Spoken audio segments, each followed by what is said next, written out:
Assalamualaikum warahmatullahi wabarakatuh. Perkenalkan, nama saya Lilin Insani dari kelas A KM 3. Di sini saya akan mempresentasikan dan menjelaskan tentang beberapa alat reproduksi pria dan wanita. Yang pertama adalah reproduksi wanita bagian eksternal. Di sini terdapat ada bagian-bagian dari bagian alat reproduksi eksternal. Di sini ada mons pubis, ada klitoris, ada uretra, ada vestibulus, vagina, labia minora, labia mayora, dan himen. Kemudian dia memiliki fungsi-fungsi tersendiri. Mons pubis berfungsi pada jaringan lemak. Dia yang ditumbuhi oleh beberapa rambut. Kemudian ada klitoris. Klitoris yaitu alat perangsang saat melakukan hubungan seksual. Kemudian ada uretra yaitu berfungsi untuk pada saluran kemih. Kemudian ada vestibule atau bagian yang memanjang kepada kedua sisi. Kemudian ada himen yaitu selaput darah wanita. Kemudian ada labia mayora dan labia minora. Labia mayora yaitu labia bagian luar untuk melindungi pada lemak-lemak di dalam vagina. Kemudian ada labia minora yaitu melindungi vagina dari uretra. Ini adalah di bagian luar. Berikutnya adalah alat reproduksi bagian dalam pada wanita, yaitu ada ovarius, oviduct, uretri, endometrium, corpus lutea, follicle, tuba fallopi, uterus, kemudian ada serviks. Pada bagian-bagian ini memiliki fungsi tertentu, yaitu oviduct, dia berfungsi sama dengan tuba fallopi. Kemudian tuba fallopi dia merupakan hasil pembuahan sebelum menuju rahim. Jadi tuba fallopi ini perjalanan dari ovum yang keluar dari ovarium menuju tuba fallopi. Ini adalah serviks. Serviks yaitu leher rahim. Ini adalah endometrium, dinding bagian dalam. Di bagian manusia atau di bagian alat reproduksi manusia bagian dalam kita lihat bagian luar yaitu atau eksternal. Yang pertama adalah ada kandung kemih, ada skrum, sacrum, vesicula seminalis, kelenjar prostat, rectum, uretra, penis, epididymis, vas deferens, testis, skrotum. Tetapi saya hanya mau menjelaskan pada bagian luarnya saja. Pada bagian luar terdapat testis dan penis. Testis yaitu tempat pembuahannya sperma, sedangkan penis yaitu alat untuk melakukan reproduksi atau tempat keluarnya sperma dan urin. Di sini mereka saling bekerja sama untuk mengeluarkan urin, sperma, dan juga untuk melakukan hubungan seksual. Alat reproduksi pria bagian dalam atau internal.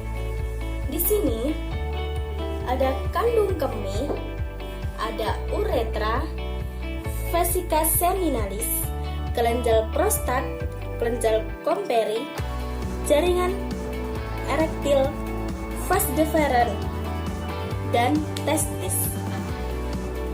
Di sini saya akan menjelaskan yaitu pertama kandung kemih. Kandung kemih adalah penampung urin yang diproduksi oleh ginjal. Ginjal memproduksi sehingga menuju ke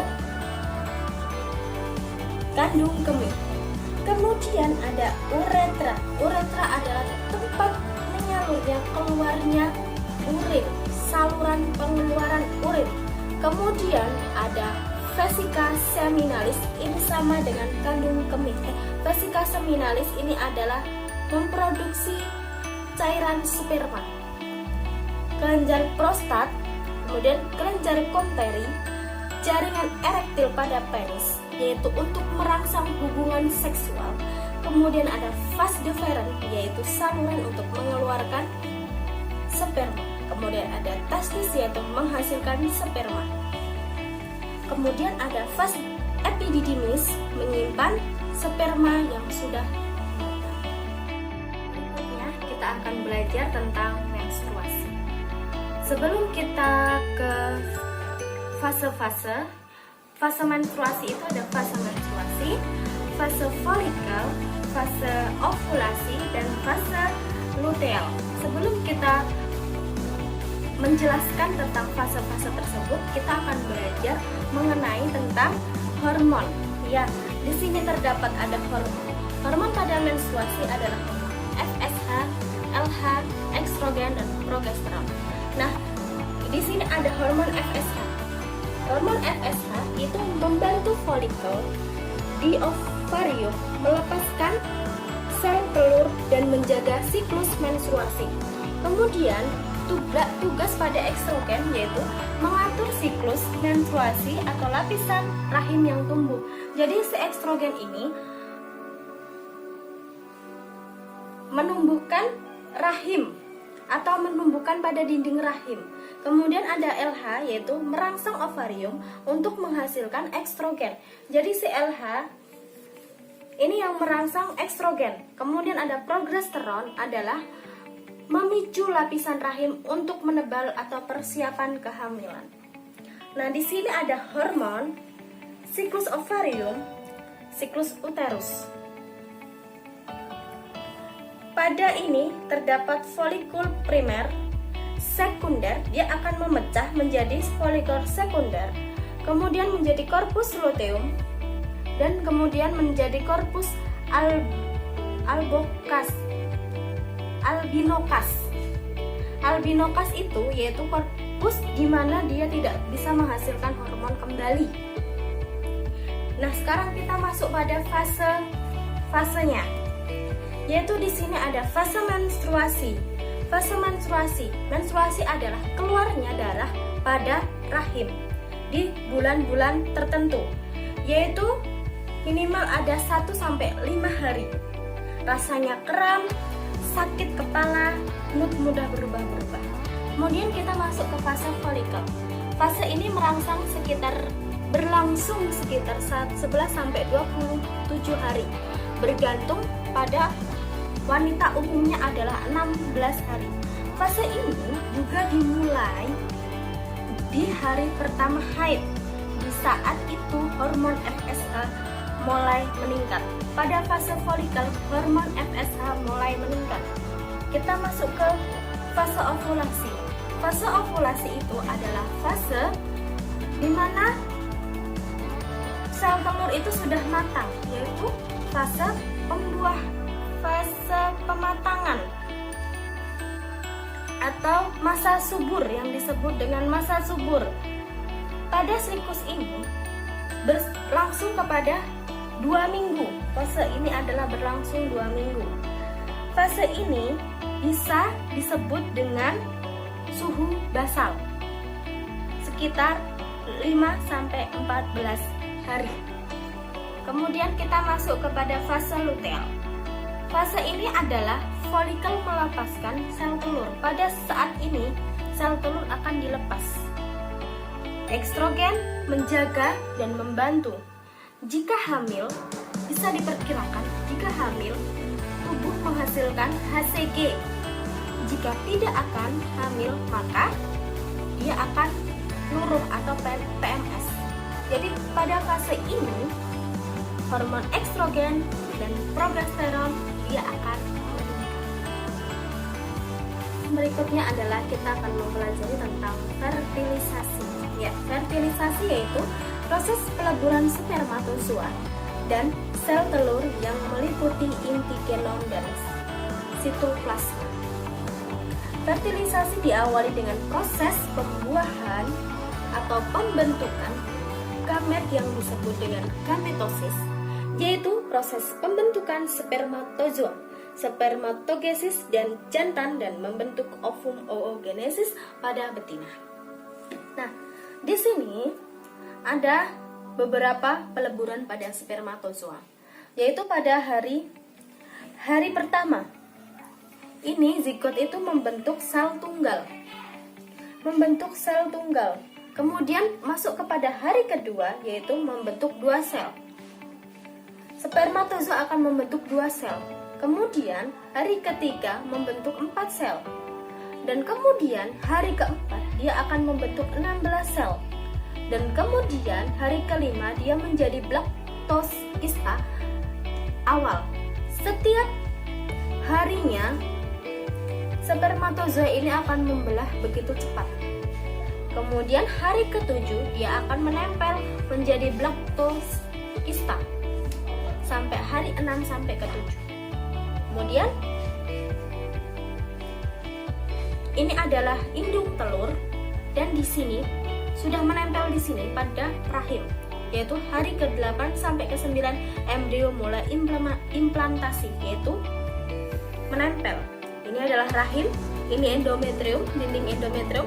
Rahim ini adalah ovulasi melepas oosit sekunder, kemudian pada saat ini adalah pembuahan. Baik, selanjutnya yaitu tanda-tanda dugaan kehamilan. Yang pertama ada pusing atau pingsan, terjadi gangguan sirkulasi darah kepala menyebabkan iskemia susunan saraf pusat menimbulkan sindrom. Kemudian payudara tegang ya, dipengaruhi oleh estrogen dan progesteron dan somatotropin menimbulkan deposit lemak, air dan gangguan pada payudara. Yang ketiga ada amonera yaitu konsepsi atau nidasi menyebabkan tidak terjadinya tidak nafsu makan ya. Kemudian ada hiperpigmentasi pada kulit, keluarnya bintik-bintik pada kulit, muka, payudara dan badan. Kemudian ada mual muntah yaitu dipengaruhi oleh estrogen dan progesteron, lambung berlebihan yang sehingga menimbulkan mual dan muntah. Kemudian Nidam ini bisa ditandai dengan nidam ya, yaitu dengan ingin makan makanan yang segar-segar, buah, dan kemudian pengen mengonsumsi yang seperti sayuran seperti itu ya, masam-masam kayak gitu. Kemudian ada konstipasi, yaitu sering buang air besar atau sering buang air kecil yang dipengaruhi oleh progesteron dapat menghambat parestetik usus yang menyebabkan kesulitan buang air kecil dan buang air besar.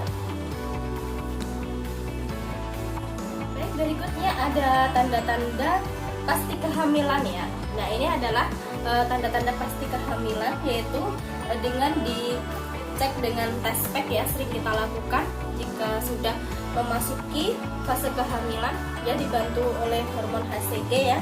Kemudian ada detak jantung bayi yaitu DJJ. Terus kemudian gerak janin itu sudah pasti ya, gerak janin. Kemudian pergerakan janin bisa dilihat dengan ultrasonografi atau USG, pemeriksaan dengan alat canggih ya. Terus kemudian ini detak jantungnya dengan stetoskop ya, lunak alat koordinografi, alat atau Doppler ya. Biasanya ini DJJ, ini detak jantung bayi bisa terlihat seperti itu. Yaitu tanda Chudwich yang perubahan warna terjadi pada bagian organ diwarnai berubah menjadi keunguan ya. Ini adalah tanda Chudwich ya. Kemudian ada tanda Pascek yaitu uterus mengalami pembesaran, kadang-kadang pembesaran tidak rata, tetapi di daerah telur ini nidasi ya, menempelnya ya. Terus habis itu kontraksi atau Brachydactyly, bila uterus dirangsang akan mudah berkontraksi waktu palpasi ya, atau pemeriksaan dalam uterus yang terjadi lunak akan terjadi keras karena terjadinya kontraksi ya. Kemudian ada laktotemen. Pada minggu ini air ketuban akan lebih banyak ya, melenting. Jadi seperti ada melentung gitu di dalam perut gitu ya. Seperti ini. Ini ada perkembangan janin di dalam rahim ya. Ini adalah perkembangan janin. Saya dimulai dari sel embrio ya, yang telah membentuk menjadi 2 sel, kemudian ada 16 sel, dan kemudian kita masuk kepada usia 1 bulan, di mana janin bayi berukuran sangat kecil. Layaknya kacang hijau baru mengalami pembentukan sangat rawan. Jadi biasanya di usia 1 bulan ini sangat rawan sekali untuk beraktivitas. Kemudian di usia 2 bulan itu embrio sudah ada rahim, sudah berkembang di organ-organ dasar, mulut, terus kemudian organ telinga, organ hidung ini sudah terbentuk. Kemudian di usia 3 bulan, yaitu perut sang ibu sudah sangat besar, sudah terlihat besar ya, organ vital bayi sudah terbentuk, tetapi belum bisa dipastikan atau jenis kelamin laki-laki atau perempuan. Kemudian usia ke-4 bulan, yaitu sudah mulai bergerak, mendengar suara, bayi sudah dapat diidentifikasi atau bayi itu janinnya perempuan atau laki-laki. Kemudian kita masuk ke usia 5 bulan. Usia 5 bulan ukuran badan janin itu berkembang ya. Kemudian tulang-tulang sudah mulai ngeras. Kemudian ada selaput lemak ya yang tumbuh untuk melindungi si bayi. Kemudian usia ke-6 bulan janin dipastikan sudah jelas detak jantung, posisinya, mata sudah mulai berkembang ya, sudah bisa membuka tetapi belum bisa melihat. Kemudian di usia 7 bulan, janin itu sudah bisa mengikuti rasa dari ibu, rasa masak, manis dan lain sebagainya, karena indera perasa sudah bisa berfungsi. Kemudian sudah bisa menendang, ibu sudah bisa merasakan bayi terbangun. Kemudian pada usia 8 bulan, tahap ini bayi sudah tua. Jadi bayi itu sudah mulai berputar-putar, rotasi mencari tempat untuk dia keluar ya. Kemudian usia 9 bulan, di mana usia pematangan, bayi sudah akan keluar bergantung dengan HPL masing-masing. Nah, bayi tersebut sudah akan keluar ya, kepala bayi sudah di bawah dan semuanya sudah lengkap.